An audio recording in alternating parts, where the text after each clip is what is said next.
you know that this is good acting. You talking to me? You know that this is bad acting. I don't like sand.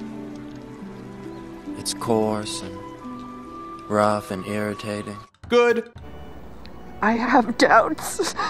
Bad. Oh, hi, Mark. But what the heck is this? A, B, C, D, E, F, G, H, I, J, K, L, M, N, O, P, Q, R, S, T, U, V, W, X, Y, Z! Huh? Here we see Nick Cage in the 1988 film Vampire's Kiss, a performance that spawned 20 million memes. In a film with otherwise normal performances and cinematography, Cage spoke like this. The work's not just gonna go away, Alva.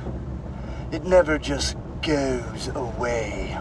The contract is somewhere in those files! Ran like this. I'm a vampire! I'm a vampire! And ate a live cockroach like this.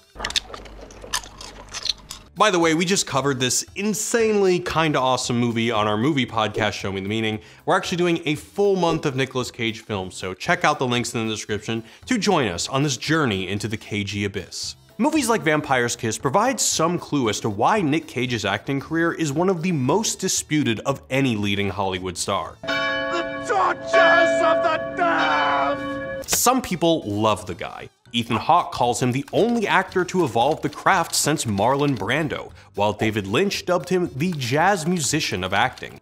Now I know what you're thinking. This Nick Cage? Not the beast! Not the beast! Ah! Open my eyes! Eyes! Ah! This Nick Cage? The Nick Cage that's motivation for this scene was... My whole motivation here was to try to see how big I could get my eyes, just to freak her out. Yep, that Nick Cage. Am I f***ing retarded? In recent years, Cage has become just as well known for the ridiculous memes he inspires as the roles he plays, leaving us movie lovers at Wisecrack really and truly befuddled. So today in this Wisecrack edition, we're asking, Nicolas Cage, deep or dumb? Let's investigate. Who is Nick Cage anyway? Nephew of director Francis Ford Coppola, Cage is arguably one of the hardest working actors in Hollywood, with over 73 films in his repertoire. The guy's also pretty bad with money, which may have something to do with his apparent inability to turn down any paying gig. He's an unusual Hollywood leading man, having appeared in stinkers, weirdly great indie films, big action films, and everything in between. His refusal to be typecast also makes him difficult to wrap your head around. He's basically half leading man, half character actor. To understand Nicolas Cage and this, T-U-V-W-X-Y-Z! we need to put him in the broader context of film performance history. When the first silent narrative films started being made, they drew largely from the most popular performance entertainment of the time, theater, and particularly the genres of melodrama and vaudeville.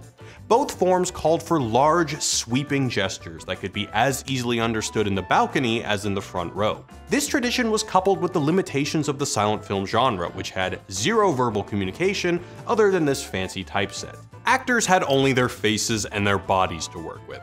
That meant a lot of wide eyes, ugly crying, and berserko gestures. It wasn't realistic, and it didn't try to be. Then in the late 1920s, talkie films with synchronized sound started becoming technologically and commercially viable. Suddenly, actors were forced to rethink their entire craft, a crisis best encapsulated by this moment in Singin' in the Rain, in which a famous silent film actor clumsily attempts to translate his craft into the new era of sound. I love you! I love you! I love you! Love you! Did somebody get paid for writing that dialogue? Change was slow, and movies of the 1930s typically show stars expressing a heightened reality that harkens back to their silent film roots. You ain't mad at me, men, are you? No! I ain't mad at you. Importantly, just a few years earlier, America had been introduced to the groundbreaking techniques of Konstantin Stanislavski, a Russian acting coach whose ideas about realism would eventually be turned into method acting. Basically, Stanislavski and method acting attempt to help actors channel emotional truth from within. Hey, Stella! As these techniques became adapted from theater to film, actors began turning their characters into fully rounded people, and sometimes briefly living as those people, like Daniel Day-Lewis, who spent the entire production of My Left Foot in a wheelchair. These antics were eventually packaged as publicity gold, which is why Leo almost froze to death and why Jared Leto mailed out dead pig heads. Anyway, Method's emphasis on realism, coupled with the enhanced realism offered by sound film, congealed in the 40s and 50s and swept Hollywood. Actors like Marlon Brando became famous for disappearing into a character.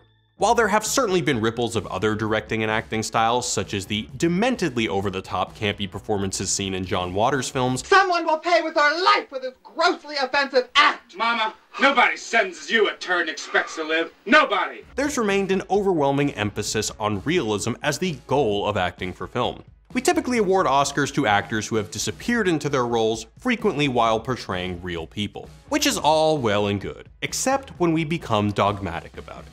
Cinema scholar Carol Zucker argues that the idea that acting for film should adhere to a standard of gestural and psychological verisimilitude, i.e. realness or trueness, suggests a limited vision of performance.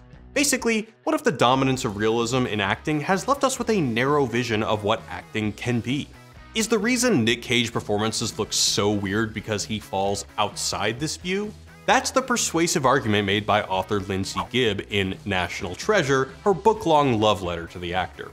Gibb recounts the way Nick Cage originally embraced method acting, even having 2 teeth removed for his role as the injured veteran in 1984's Birdie. But Cage quickly tired of the style, thus began the truly Cagean search for a form of acting that went beyond. It's too late! Too late! Too late! Too late! It's too late, Alma! It's all too late, Alma! In 1990, he told American Film, "I wanted to put back into acting a more surreal or experimental style that wasn't totally run by literalism, which seemed like a dead end." Cage considers Vampire's Kiss to have been the laboratory for the new ideas he was toying with. A low-stakes indie setting where he could experiment, play, and recite his A, B, C, D, E, F, G. Sorry, we really love that scene. I never misspelled anything! In Vampire's Kiss, we start to see the Nick Cage we've come to know and mean. There you are! He makes bold, daring choices that take advantage of all aspects of his physicality, including some patently goofy facial expressions. While we're accustomed to seeing some of this broad style acting in every era of screwball comedy, Cage would go on to employ it fearlessly, whether he's working in melodrama, action, or horror. Glass or plastic? Glass or plastic? He is unapologetically performative. While that quality proves confusing for the viewer in naturalistic films like Vampire's Kiss, it tends to work really well in movies that push the limits of reality, movies set in surreal worlds that can accommodate his bold choices. Take Cage's bombastic performance in Moonstruck, which is fitting for a film preoccupied with the dramatics of opera. As Ronnie, the long-estranged brother of Teresa's fiancé Johnny, Cage expresses a volatility that is captivating to watch. I lost my hand! I lost my bride! Johnny has his hand! Johnny has his bride! Over 30 years later, in Mandy, Cage gives an unrestrained heavy metal performance only appropriate for an LSD-fueled film featuring a sword boner. Similarly, in the dream world of David Lynch's Wild at Heart, Cage's outrageous, brain-bashing, Elvis-crooning sailor feels right at home. This is a snakeskin jacket, and for me it's a symbol of my individuality and my belief in personal freedom. Cage's dialed-up style can work, provided the filmmaker and the other actors are in on it. Cage's outrageous antics lead many a critic to deem him out of control or over the top.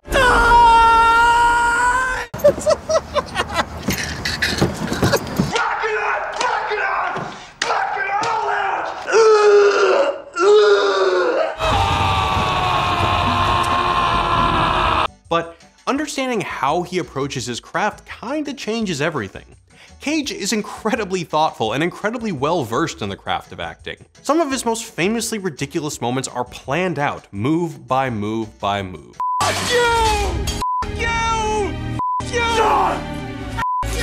Take the famous alphabet recitation, of which Cage says every one of those moves, each hand clap, hip thrust, pout, and holler was carefully thought and planned out.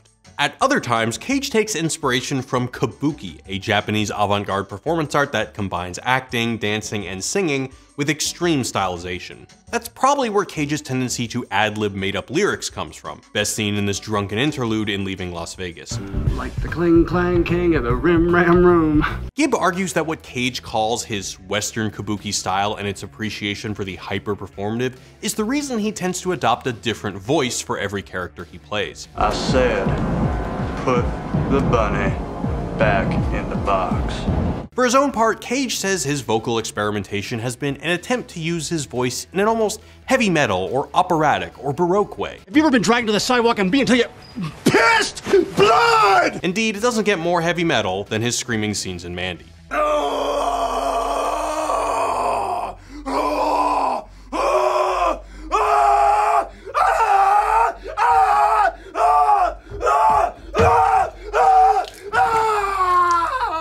Cage's insane attention to the details of body movement is the reason his characters in adaptation feel so persuasively different. Cage plays twin brothers who represent the two sides of screenwriter Charlie Kaufman's personality. Charlie is a neurotic, chronic overthinker obsessed with making genuine art, while Donald is the charismatic Hollywood sellout. Fittingly, they move like two entirely different people, an affect Cage says he created by adjusting his spine. For Charlie's rigid and controlled movements, Cage hunched over and tensed up, while he straightened his back and loosened up to portray the more go-with-the-flow Donald. At other points, Cage draws inspiration from German Expressionism, commonly viewed as the first real film movement, which explored the horrors of post-World War I life in Germany through highly emotional, subjective storytelling. Dreamlike horror films defined the genre, depicting nightmarish worlds filled with twisted, terrifying villains. These films left a lasting impact on the film world, influencing genres like film noir, horror, and even graphic novels like Sin City. Nick Cage isn't one to miss out on the fun. In interviews, he's described watching classic German Expressionist films like Nosferatu and Metropolis as a kid, and described the way certain distinct hand motions, like this famous gesture in Moonstruck, were inspired by those films. At other times, he's modeled the character's physical attributes off characters from German Expressionist films. Other times, he'll take things to a more mystical level. Take his role as Johnny Blaze in Ghost Rider, a performance that was widely panned. Gibb describes how Cage adopted what he calls Nouveau shamanism, in which he integrated Afro-Caribbean techniques and sewed thousand-year-old Egyptian artifacts into his clothing. He also prepared by painting his face white and black like a voodoo priest. All these techniques were meant to trick him into thinking he's a character from another dimension with special powers. Now keep in mind this was all in preparation for this role.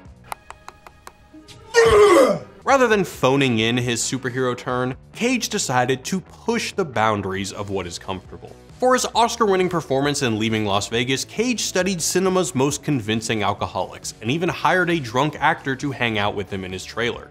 As a constant student of the craft, he takes on roles not because they'll improve his reputation, clearly. Instead, he tries radically new genres, roles, and pulls from new influences. Whether he's channeling ancient vampires or even more ancient shamans, Nicolas Cage defiantly refuses to conform to realism, drawing into question why that's even a benchmark for our understanding of good acting. We don't fault the song Yellow Submarine for unrealistically depicting the aquatic life. Modernist authors like Virginia Woolf are deemed revolutionary for the way their highly stylized novels depict life in the abstract, creating unreliable timelines and dreamlike narratives. Meanwhile, musicians like Arnold Schoenberg and John Cage are considered geniuses for breaking every rule of normal music making. So why do we consider a departure from realism to be an explicitly bad thing only when it comes to acting? Well, we'll venture a guess. Film with its close-ups and point-of-view shots is arguably the most intimate art form. When we so closely identify with a central character, we naturally expect the performer to behave approximately the way that we would. Part of why Nick Cage can be so maddening to watch is that he specifically refuses to do just that. Well, I think you better pull the trigger, because I don't give a f***. He's also generally working with people who don't ascribe to his acting philosophy, like if a death metal singer subbed in at his local church choir. His wild reactions and bug-eyed expressions confuse our expectations. They also make for particularly ridiculous moments that, in a meme which erases the context of the film, makes his performance seem ridiculous. But what if there are actual merits to his out-there performance style? Compare Nicolas Cage's Peter in Vampire's Kiss to Christian Bale's charismatic and murderous Patrick Bateman in American Psycho. While both films are poking fun at the corporate yuppie culture of the 80s, Bale's Bateman has become an iconic anti-hero who is weirdly revered and perversely admired for his highly specific brand of social status obsessiveness. Look at that subtle off-white coloring. The tasteful thickness of it. Oh my god. It even has a watermark. In comparison, Cage's Peter is so inaccessible, so clearly performative, that he runs no risk of becoming sympathetic to the audience.